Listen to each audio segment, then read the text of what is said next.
SoulFish. This is a channel for spiritual growth and personal development. I am super happy you're here.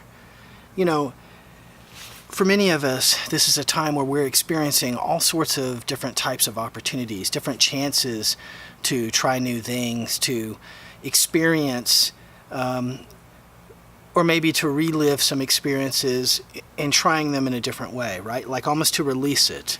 And that's really what's going on. It's really a beautiful, kind of awesome thing, right? But in that process, it creates a lot of dis-ease sometimes. You know, you're uncomfortable because you're presented with decisions. And in those decisions, by saying yes to one thing, you're saying no to something else. And you're unsure of if that's the right decision to make or not.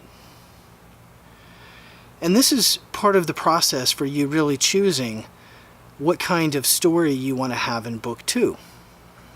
So during this time, I encourage you to weigh all of your options, even the ones that you're most uncomfortable with because you don't have any experience with it, you've never tried it, never done it, never lived there, never thought about it ever in your life until this moment, blah, blah, blah, right? Then that's a sign. That says something that you should look at and for you to weigh and to see if, for your next book too, if that element should be part of that story or not. And so in this time, be open. In this time, make sound decisions. And in this time, know when to jump.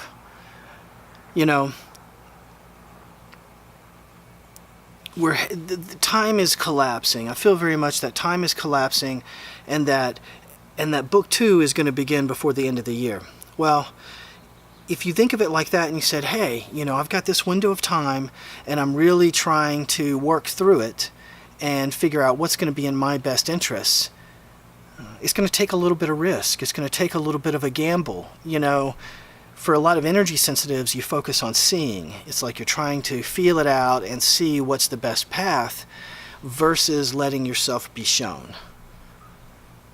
When you're seeing, you're trying to be in the flow, and then through will, you're trying to pluck out relevant information in the flow to give you an idea of what's going to happen in the future. But if you're shown, then that means you're in the flow and things will open up for you. It's very different. It's not so much that somebody's going to be in your head saying, you know, Stephanie, turn left, and when you're there, the perfect situation is right there and you'll do it. That's not how it is. What happens is you say, events or situations unfold, circumstances happen for you, doors open up that you never could have planned for once you make that commitment from a shown standpoint. In other words, the path is laid out in front of you for you. You just follow it and execute as you're being shown. It's the difference between being the architect and the engineer, right? It's if you can listen and be shown, then the path will be laid out, made for you, and you just follow that path.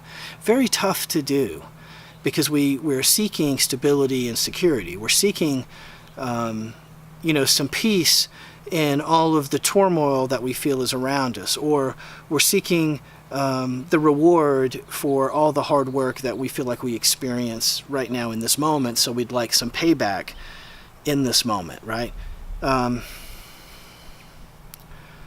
So know that this is going to be a time that pushes you. Know that this is a time that doesn't have to be negative, but can definitely lead you to a much richer life than you had in book 1, because you have the benefit of all of the experience that you gain there, plus the awareness of knowing how it made you feel, good and bad, and the ability now with that awareness and understanding to turn your book 2 into something very different, as long as you're willing to give it a go.